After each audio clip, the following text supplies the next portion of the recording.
morning, job seekers, and welcome to Lucas County, OhioMeansJobs, Jobs in the 419. This morning, we are going to start off our podcast with something very simple, and this is about accepting a phone call and leaving phone messages. I cannot tell you how often I might have to listen to a voicemail message several times because it's very difficult to understand the person's name who left the message, the phone number that I need to call them back on, and any details that they might have regarding the call. So sometimes I have to play it back 3 and 4 times.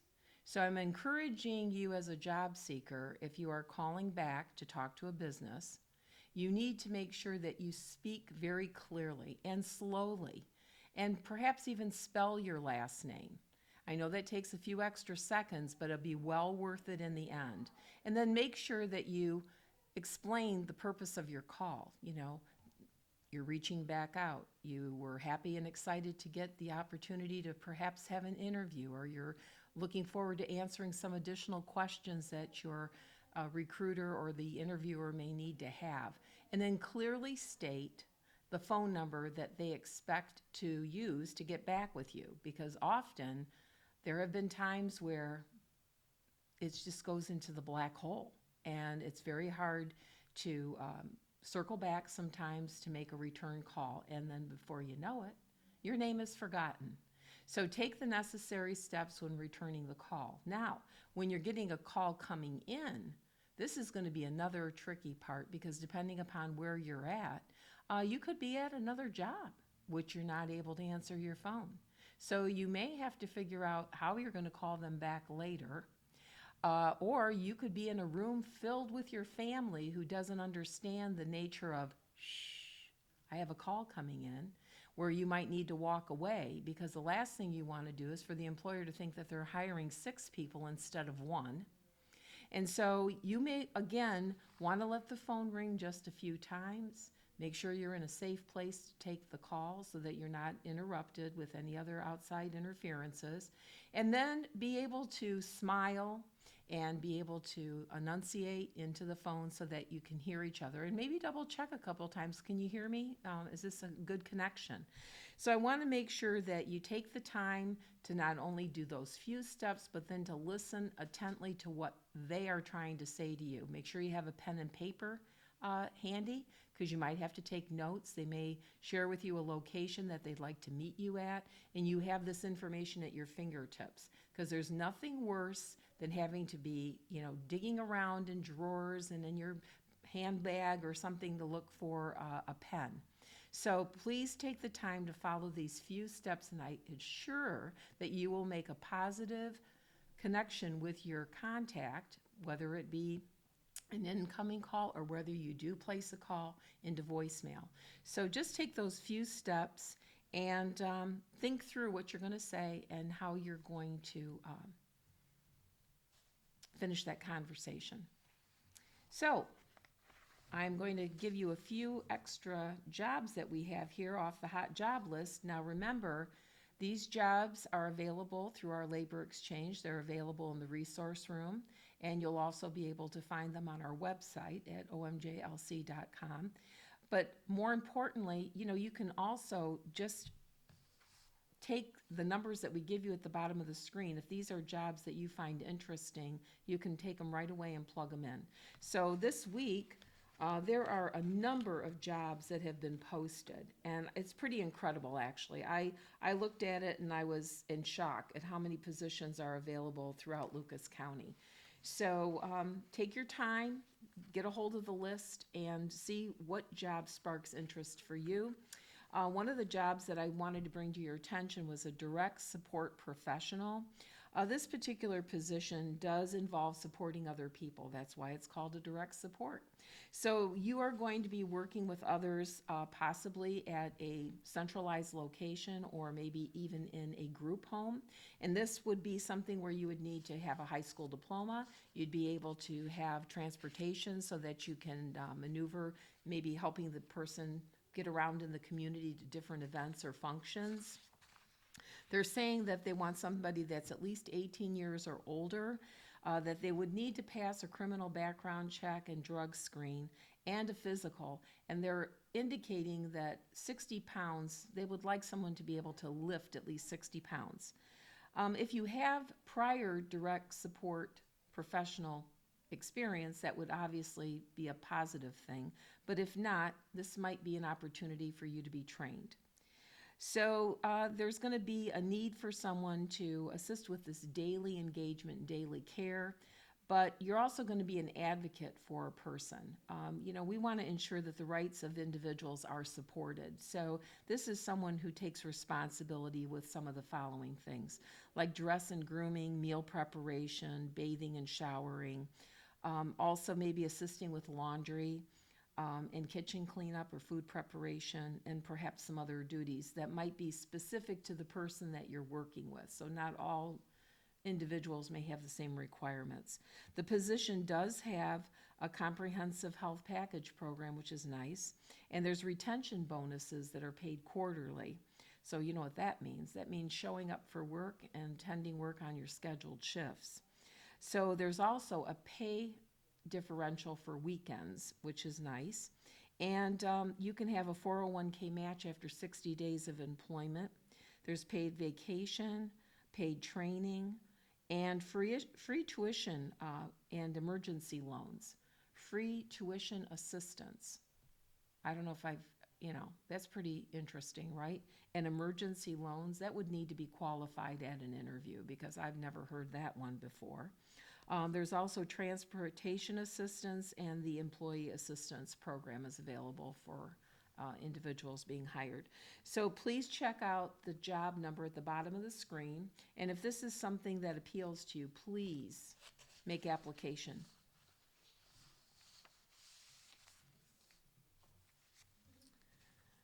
I tell you, this is what happens when you have a number of good things happening. You have a number of papers to look through. So we also have a position for a child welfare caseworker. The organization is hoping to find individuals that may have a bachelor's degree in social work, perhaps in psychology or criminal justice, and maybe sociology. So the position is going to require a valid driver's license with automobile insurance, because they want to make sure that if you're driving from location to location, you're insured, and that you have some computer skills, and that you have the flexibility to work a adaptable work schedule, because not every week may be exactly the same. And then also to work with different individuals coming from different cultural situations. So this is an excellent benefit package that the organization has. The starting pay is $25.88 per hour, and they do say that it's a 35-hour work week. So it will be full-time, and it's a first shift job, but as I said, there might need to be some flexibility Monday through Friday. So if you're interested, please check out the number at the bottom of the screen and make application. We have a position as a fulfillment specialist, and this is for somebody that's replenishing inventories. So if you're not familiar with that term, you can always Google it, but it's kind of the concept of, let's say, for example, you're at the grocery store and you're buying 3 cans of Campbell's soup. Well, those 3 cans of Campbell's soup need to come back into the store. So at that point of sale, we know that we need to fulfill that order again because we have 3 cans empty on the shelf. So the fulfillment specialist is going to reorder those soup cans so that the store gets those in a timely manner for their customers. So it's the same concept here. You're going to be replenishing the different supplies that this organization needs in order to satisfy their customers. And some of the responsibilities are making deliveries with a company vehicle, so you're going to need to have a valid driver's license, and then also interacting with customers while making the delivery, so customer service skills, active listening, being attentive to the needs of the customer, as well as possibly getting additional orders and paying attention to what those needs might be.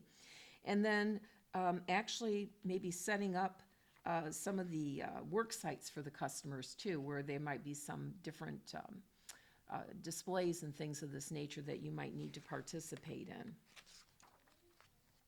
Have to be 18 years of age or older for this particular job, And as I mentioned, you need to have a valid driver's license, also graduated from a program that does meet the driving requirements. So they may require you to have an in-state license even if you're coming from out of state, so you might want to double check on that. Have proficient computer skills, also be able to multitask. It's a fast-paced work environment, and to be highly motivated, have strong organization skills, planning, and prioritizing abilities. So if you're interested in this position, there's going to be a requirement to physically be able to pick up 25 to 50 pounds, and there could occasionally be up to 75 pounds that are required to be lifted. Pass a drug screen and pass a background check. So if you're interested in this particular job, I encourage you to apply, and that job order number is at the bottom of the screen. This position will be first shift, Monday through Friday, and they have full and part-time positions available.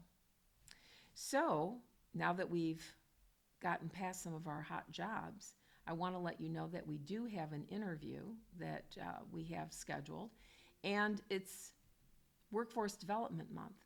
So what better way to share with you than a success story, what we actually do here at OhioMeansJobs, because I think it's important for people to see how people can be successful when they apply themselves to some of the programs that we work with and some of the training opportunities that we have available. And what we are going to present to you today is a candidate who completed the RETAIN program. RETAIN, like, what is RETAIN? I had to ask myself that a number of times. So we've got Retaining Employment and Talent After Injury or Illness Network. So this is for individuals that have actually been injured outside of work. This is not while you're on the job injury. This is like you being at home and, oh, you tripped over your puppy. And guess what? You landed at Mercy Hospital or at a Mercy physician's office, and because of their relationship with Ohio Jobs and Family Services, you were then referred to the RETAIN program. So this is all about retention of employees, helping employers retain their employees after an injury, and to see if they're able to come back to work. And so today, I have a success story from RETAIN, from the RETAIN program, and we want to share with you a little bit about her journey. Her name is Jill, and how she was referred to OhioMeansJobs through the RETAIN program, and what that next step looked like. So here, I'd like to introduce you to Jill. Okay, good morning, job seekers, and welcome to Lucas County, OhioMeansJobs, Jobs in the 419. I'm Darlene White, and I'm the program manager. And today, we do have a guest with us. You may not recognize that it is Workforce Development Month, but we are now in September. And we do like to showcase some of the services and programs that we have available through OhioMeansJobs Lucas County. And today, I'm going to share with you a success story that involved a RETAIN Ohio participant. And you're probably saying to yourself, what in the world is RETAIN Ohio? Well, it is a specialized program that's been going on for the last couple years, and it's between Jobs and Family Services and Mercy Bonsor. And this is an opportunity for individuals who may have been injured outside of work, who are then working with the Mercy Health System. Their physician may say, you know, hey, we've got this opportunity. If you are thinking about getting back to work, we can have you work with a skilled professional that will help you, think about what is your next step. Sometimes it's going back to your former occupation, and you may have to consider the possibility that that's not what might happen. You might have to look at other employment options. Whatever is going to meet your physical, mental, and emotional needs that can benefit you in getting back to work. So today we're going to meet with Jill, and I've known Jill for about, a good 16 months or so. And Jill came to me through the RETAIN program. And so I want to be able to have her highlight what her experience was like and where she's at today since leaving RETAIN Ohio. Hello, my name is Jill. Before coming over to work with Harbor, I worked in a couple jobs that were primarily standing on my feet and just doing a lot of movement. Having bad knees and the injury that created me coming to retain was tripping over a puppy and tearing my meniscus. That equaled not being able to actually function after long hours on my feet. I came in hoping to get some kind of test or class that could prove that I had the computer skills. Darlene is super awesome and worked with me, had me do some assessments, stuff like that. Looked over some different skills that were relevant in my former jobs that I didn't had never connected the dots that they would actually work in an office type setting as well. And Darlene helped make those connections for me. Well, I'm sure it was a little scary at first, right? I mean, Oh yes. knowing that you only had so much time you maybe could be off of work, you had the economics of being off work involved in the process because like how long could I really take off financially, right? Oh yeah. And reevaluating. I mean, you have a degree. I do. Yeah. What's your degree in? Theater design and production. I think that's a pretty awesome degree to have. It is. What's the employment outlook like on that particular job? I'm not actually sure because unfortunately, life choices that I made equaled I didn't actually get to use my degree to its fullest extent. But I do still use the design side of it and the technical side a little bit to just kind of come up with new ideas, new ways to do things, whether it's visually in, a kitchen, making a plate of something, making it look pretty, display at a store or, things like that. I can still use that design side to make things look super cool. And here in an office, you use it to kind of make things more efficient. Hey, rather than going from here all the way over to here and then coming back to the middle, let's just make it a straight line type kind of thing and coming up with different unique ways. And I heard through the grapevine that you are very talented at designing graphs and demonstrating the flow of information in a way that looks very artistic and gets right to the point so there's no guesswork involved in what they're actually looking at as far as numbers. I've heard these positive comments. And that probably comes somewhat from the design aspect of my degree. Even though I'm not in a theater building, I'm still able to utilize the skills, those transferable skills that you taught me about. So I think today, for the sake of our viewers, I think they need to maybe take a personal inventory of looking at the skill sets that they have and how they can be transferred to other jobs. Because, for example, in the Retain program, somebody might think that this is it. My life is over because I will never be able to go back to work to doing what I was doing. But that's not the case. No, it's not at all. So what was your experience like in working with OhioMeansJobs on the process? Like you said, it was a little scary to start with because having no idea how to make that career move, it's a scary to start all over. And, you guys, everybody in the office was super helpful, gave me some ideas, and it sent me a couple job leads. I applied at, I don't even remember, 3 or 4 of them at least, as well as several that I had found on my own, and finally heard back from one of them. And well, here I am now. Well, part of the process, and I think I've mentioned this maybe in another interview that we had, it's about the person, your ability, your interest, your wanting to do something different. I mean, let's face it, you could have continued in your former job, although it would have been painful, unpleasant, and you probably would have been thinking every day, can I get through another day doing what I'm doing, right? But instead, you took the chance to investigate things, which is very important. We always say to people, take a few minutes to do this personal inventory. Get out there, work these assessments. You may not initially appreciate what you see because we are creatures of habit, but it's taking a look at things to be able to say, you know what, I never gave that any consideration. So look at you today. Yeah. 16 months later. So, what have you been up to? Well, I started out as a vocational specialist, enjoyed being able to help people in that. Ended up moving over to the data specialist, which is where I feel I really am able to shine with the skills that I have. But one of the other things that this program actually allowed me to do was create a small business. I now sell dog treats. So it's just a matter of putting your mind to it. Even if you're stuck in something that you feel like there's no out, there is. You just have to find it.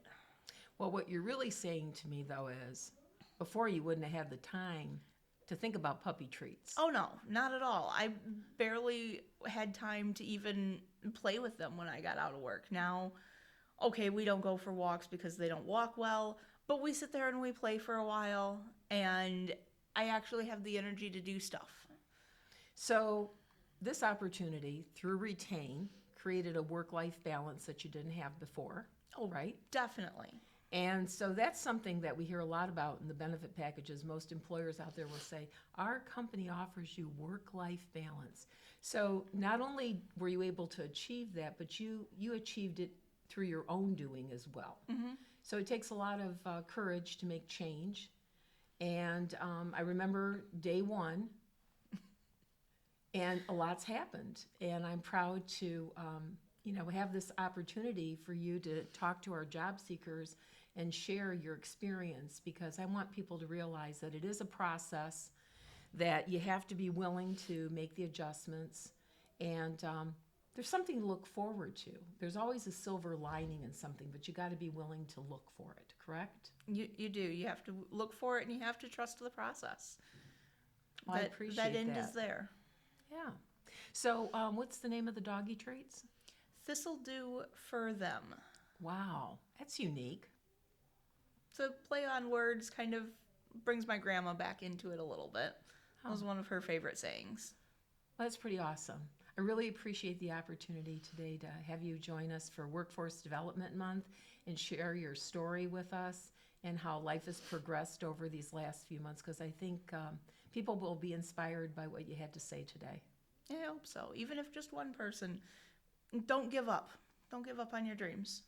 Thank you. And thank you, Retain, for sending Jill our way. We really appreciate having her on board. So wasn't that an exciting story? I mean, it's kind of like, the cherry on top of the sundae. You don't know if you're going to be able to return a job that you really did like, but then you had to figure out, what's my next move? And she found that her next step ultimately was something entirely different than what she had been doing. So she brought some of those skills with her to her new job. She was able to transfer those skills over. And lo and behold, she actually found some type of work-life balance now with her new job, that she was able to explore some other interests that she has. So we want to wish her the best of success in her endeavors. I think it's great that she was able to come full circle in 16 months and figure out, hey, this isn't so bad. I really like this. And not only that, took one extra step, entrepreneurship. So congratulations to Jill and her journey, and we wish her the best of luck going forward. I do want to emphasize, though, that we do have some of these workshops that we're offering coming up. And I thought I saw a number of our job seekers at the job fair that we just hosted with the Lucas County Library the other week. It was an exciting opportunity, saw some familiar faces, so if you made it out, I hope you get some positive news from the employers, and that you get an interview. That would be the cherry on the sundae for us, is to know that you were hired. So, still come over, check out the workshop schedule that we have, because we do encourage people, if you're just a new viewer and you're unfamiliar with what it is that we do here, we do have workshops available on Tuesdays, Wednesdays, and Thursdays. There are job readiness workshops.